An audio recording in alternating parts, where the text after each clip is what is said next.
Hi, everyone. Welcome to another LinkedIn Live. For the past few weeks, I've been coming live and I've been talking to you. We've been having this conversation around leadership and storytelling.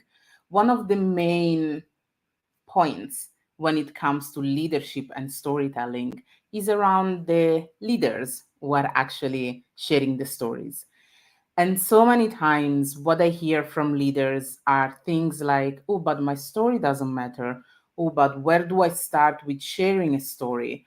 How long do I have to keep the story going? And what's the right space? And there are so many different questions, and there are so many different reasons why leaders resist sharing their stories. And this is the conversation that I want to have with you today.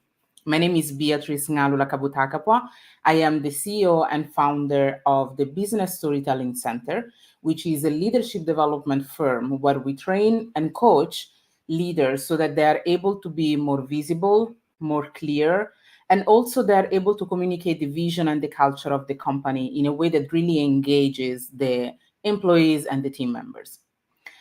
Now, I've shared the other times as well. What I'm talking about during this live is around how to implement storytelling, what's the effect of storytelling in leadership development, in the company as well, in engaging and attracting talent.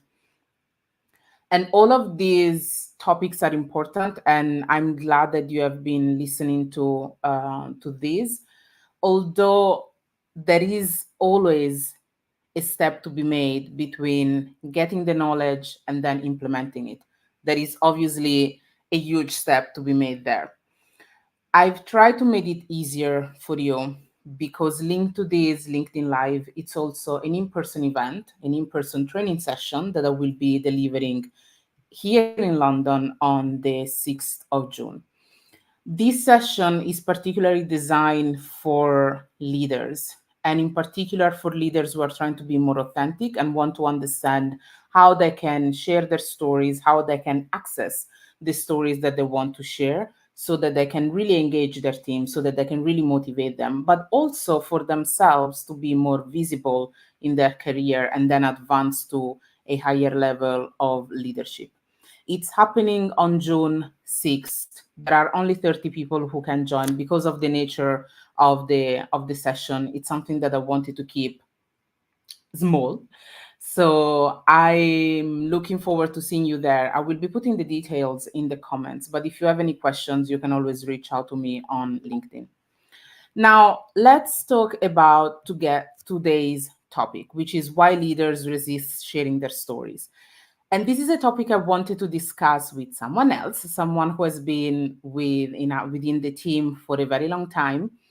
And I'm going to introduce you to invite to the stage Maria Victoria La Terza. Hi, Bea. Thank you Hello. so much for having me. Hello, everyone. Hi, Maria Victoria. So nice to see you here. We have so many different conversations weekly and so many different sessions where we share our stories. But today I want to focus on one of the conversations that we were having some times ago, which was around why leaders resist sharing their stories and why they are worried about it and what they worry about. But before we do that, please do share with everyone who you are and what you do. Hello, everyone. My name is Maria Victoria La Terza, and I've been collaborating with Bea for a few years now. Currently as head of intercultural communication and content at the Business Storytelling Center, and I am so excited to see how much we are growing and everything that's in store at this new firm. And honestly, it has been.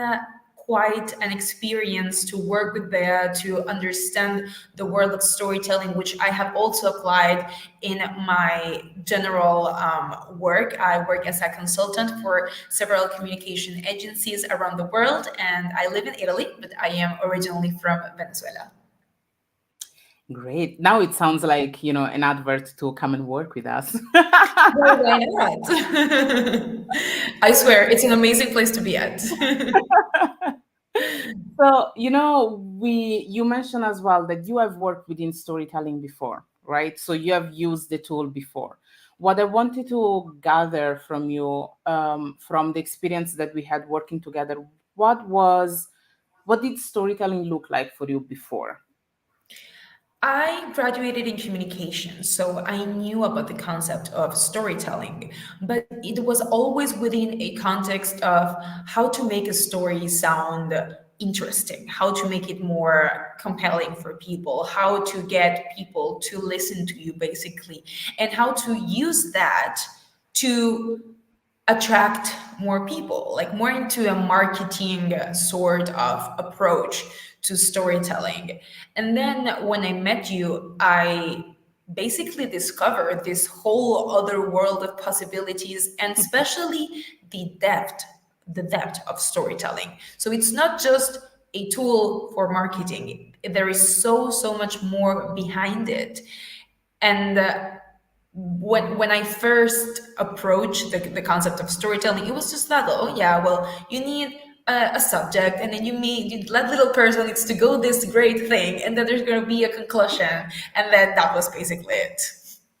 It's so funny that you mentioned that, because I remember when I first started working as a business storytelling coach, one of the challenges that I had was really trying to make sure that organizations understood how storytelling isn't just for the marketing or for the external communication, or to attract someone who is from outside of the organization, but how much it's important to use it within the organization. And as you mentioned, there is so much depth into it. But I'm wondering, now that you have experienced it from another perspective, what does it look like for you? For me, the keyword is not just storytelling, but business storytelling.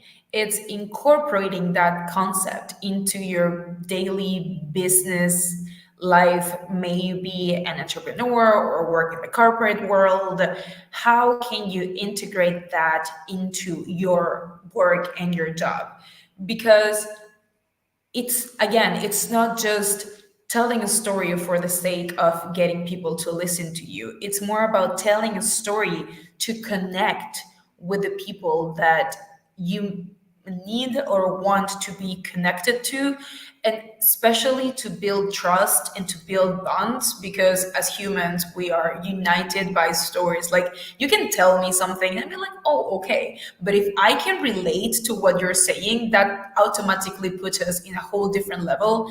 And I think that really, I mean, working with you and understanding better everything that goes behind business storytelling, it's not only that I've been a witness of what it can accomplish, but I've been also able to incorporate it into my own life and just have more of a critical view in the way that I talk to people or what I share with people, and what do they share with me when they decide to. That's very interesting. I mean, there are so many different points that I would have longer conversations about. But it made me think about different things. But before I ask you those things, I'm going to invite everyone who is joining, whether you join live or you rewatch the video later, make sure that you share your questions, that you share your aha moments, and that you share some examples or some experiences that you have had around storytelling. Maybe it was a leader who communicated with you in a very authentic way. Maybe it was yourself. You have decided to share a story in a different way, or to share a story at all, and you have seen that something has changed. I have been collecting all of these experiences from the conversations that I've had with people, and then putting them in my book, which is coming up later on, and we will talk about it later. But yeah, we want to hear from you as well, from your experience and your challenges as well around sharing stories.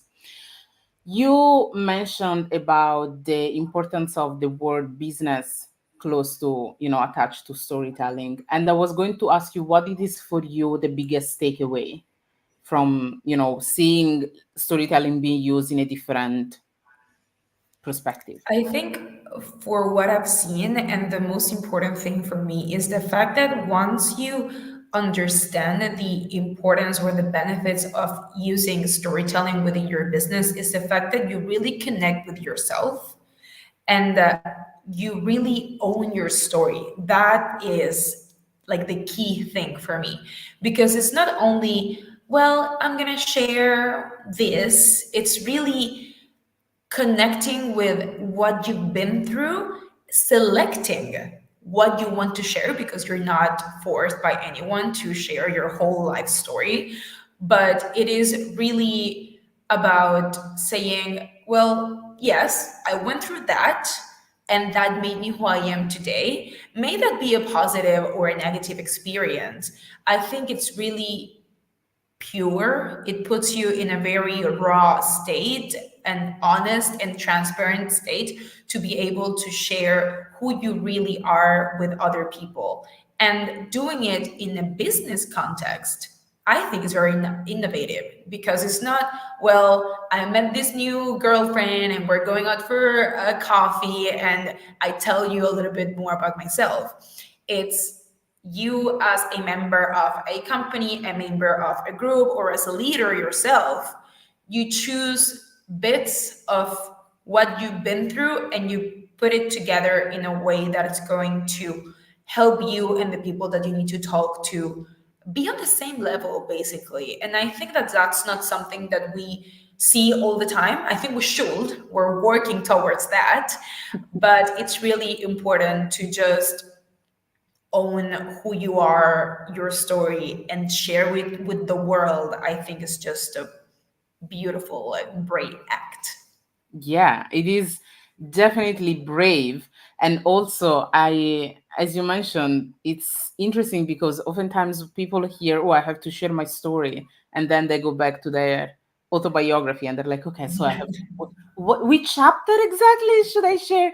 And it's not about sharing everything. And also, that's not the process of owning your story. It's not something that you necessarily do in public. It's something that leaders work on with a coach, with a mentor, with a therapist, with a nurse mentor or something. It's always something that they work on by themselves. And then the results that we see is the amazing storyteller, is the authentic leader, is the person we are motivated by, we are inspired by. But there is a whole process that they've done before that we haven't seen. Yeah. And as you said, it's something so brave and so important, so relevant. It has such a huge impact on the way people engage with each other. Now the question is, and this is what we were talking about the other time, the question is why it is so difficult for leaders to not much to share their stories but to think about sharing them. Why do they resist so much? I think people, especially in leadership positions, oftentimes doubt about how open should I be? How much should I share? Is this too much? Am I going too far? And then maybe they just, like, instead of having to think about all of those things, they will restrain themselves and be like, okay, I'm just drawing a line here. There's no need to share anything else. We're just working. In my perspective, like that can work for some people, but in my experience working with people from different countries, very different backgrounds and cultural backgrounds also, when you have that moment and you share your story and the other person can connect to that, everything just works better. Everything runs smooth. You gain more confidence and more trust with the leader, with your team, with the whole group. You feel more motivated to work, or you really feel like you are working together towards the same goal. Whereas just feeling like you're sitting down, checking off a list of tasks. And I think leaders resist sharing their stories, maybe because, like, first of all, because not all of them know the benefits of doing it, number one. Number two, because many times people will think about the most dramatic things that they've gone through, and they're like, oh, that's what shaped me. And then you're just basically that trauma, and you are not. So understanding that who you are, of course you've been shaped by those experiences, but that doesn't mean that they define you. And I myself, like sometimes when people are like, oh, like what's your life story, I'm like, where do I begin? It really depends on the context, of course, but I know some of the things that have really like marked me as a person.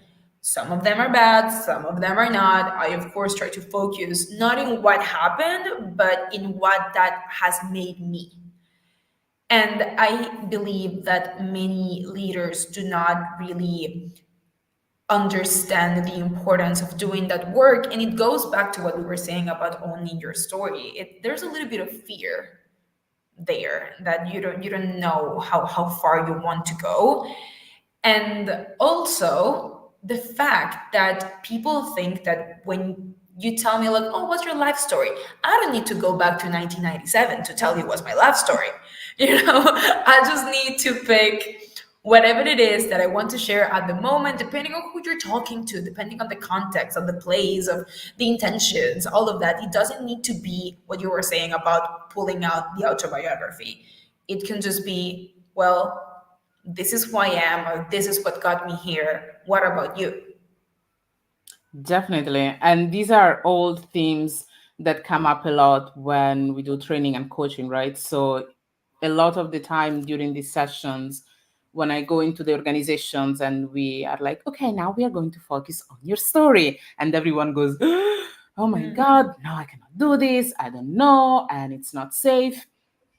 And I do want to acknowledge the fact that we are not talking about sharing your story within the family setting or with your friends or with people you know you're safe with. I understand that there is a matter of, it's still the workplace, it's still your company, it's still your organization. And that's also one of the reasons why you're not going to share your entire life history. But what we are looking at when it comes to leadership and storytelling is really about having the self awareness. So that piece of owning your story is more for yourself because you want to make sure that you know where you're coming from, what shaped you, and how those events have shaped you into the leader that you are today. And then once that is done and it's done in the privacy of and the safety spaces that you might be part of, then you can share the story. But a lot of the time what we see is that leaders think about, oh, I'm sharing my story, and they go directly into the performance of the story. That's how I call it, right? So they go directly into, okay, I'm going to stand on the stage and I'm going to talk to the team and I'm going to do this. And I'm just like, no, no, no, no, no. Of course, that's a terrifying thought because you don't know where to start from. There is a work to be done before, and then Yeah. there is the communication part to do after. And as you said, when the stories really help to connect the values of the team members, the type of work that you do becomes completely different. So you might have people who work because they have to, and most of the people probably are, but then there are shared values, a company culture, and once you start sharing those stories within the team members, the feeling of work is completely different. And I know that we had this experience, at least from my side. I think that we work, just for context for everyone else, we had worked remotely the most of the time. We work remotely even We now. do still. Yeah. So the very first year it was completely remotely, if I'm not wrong. But then we were going to work with the client in Los Angeles, and that was the first time we met in person. And after COVID and after everything, and Yeah. after working remotely, it was such a shock. Oh my God, we're meeting in person. But also, we had, because of the fact that we were sharing the space together, we were also working while we were there. We had so many opportunities to share each other's stories and to talk about them and to ask questions and to follow up. And I do, for me, that was the experience that probably from my perspective, brought us closer, and it really highlighted the shared values that we have. But that's my experience. What's your No, experience? well, absolutely. And I think I remember it, it was so much fun, number one, because it had been so long that we will meet weekly and just look at each other's faces, but like we never knew how tall we were. I remember the first, it's like, oh, we're the same height. What is this? This is unexpected. We're both really tall. Um, and then it was just having the chance to basically, yes, of course, work and talk about the work things and all the organization and all the communication and everything that we were doing there together, but also having those moments of getting to know each other and connecting to our stories as women, as the fact that we moved out from where we're from and we both work in communications, and we've had all of these shared experiences that you wouldn't normally talk about when you're just having a business meeting about this task that we need to get done. So it definitely brought us closer. And I understand that that doesn't need to be the exact same situation for every single person, because if you have a super large team, you don't need to become BFFs with everyone. But having those moments where you can really get to know the person as a person and not only as your boss, as your colleague, it really helps you bond with them. And I feel, again, those shared stories and those moments of vulnerability and of honesty really helped us know where we're coming from. Like, why are we doing this? It gives us purpose as members of a company, whatever it is that you're a part of, if your group, or even yourself. Like, if you are an entrepreneur, having those conversations with people that have been through the same or through something similar really reminds you of why you're doing what you're doing. And that simply doesn't happen if you only talk about figures and numbers. Now that we don't like figures and numbers, Of but it is course. actually scientifically proven that stories are embedded in our brain in a more effective way compared to data and figures. So, and I've shared a little bit about this in the previous live. So, the scientific reason why storytelling work is not just because of the emotional connection, is not just because you capture people attention. It's also because it works for our brain as well. There are scientific reasons why it works for our brain. And yes, it is about team bonding. It's about understanding and articulating the values as well. There is a difference between making a list, a difference in the effects when you are making a list of the values or of the company culture, and when you are presenting what it looks like. So when you are using the stories to highlight what does that actually look like. But I do feel like we could go on and on forever. Forever. And maybe one day we will. Maybe again in Los Angeles, maybe somewhere else, maybe live with a bunch of people again.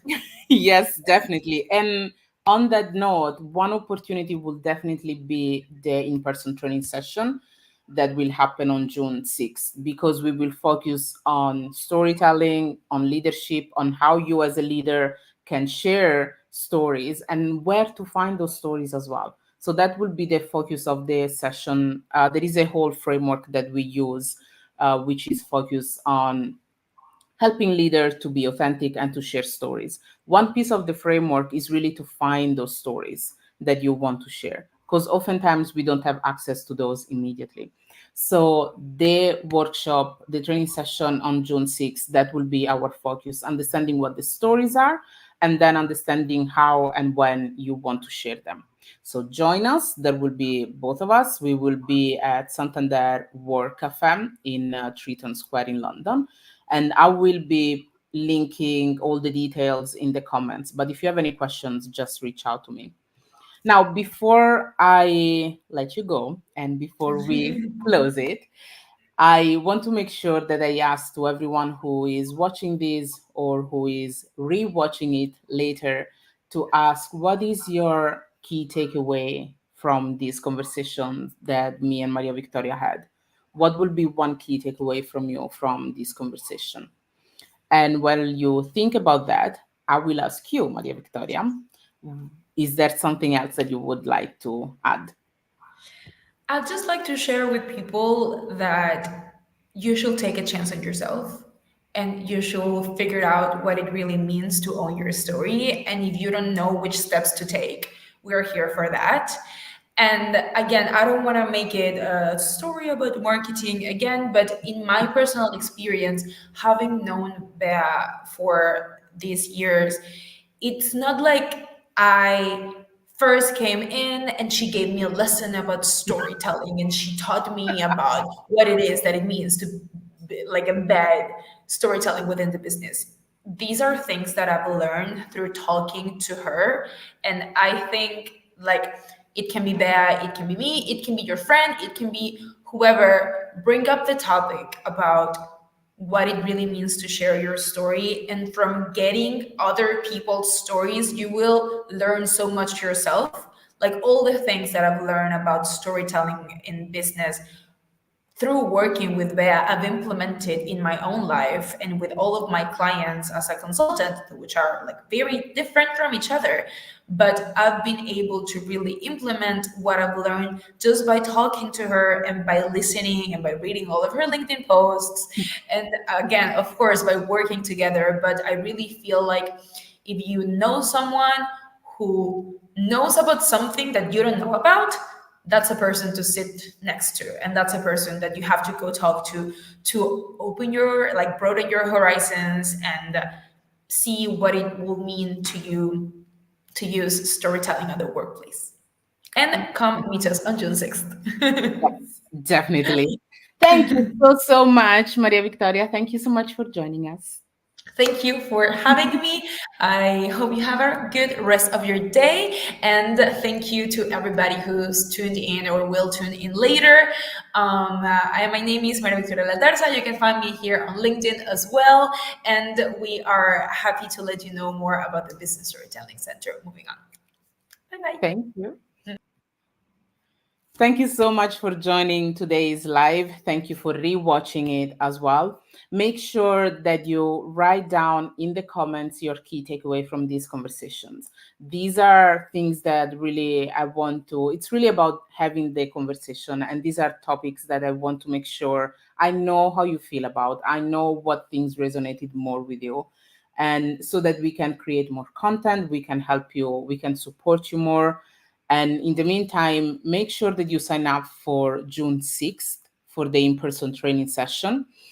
And if that doesn't work, reach out, send me a message, and we can have a conversation around other things that we can work on together. Thank you so much for joining us, and see you in 2 weeks when we will talk about the impact that business storytelling has on employee resource groups. See you then. Bye bye.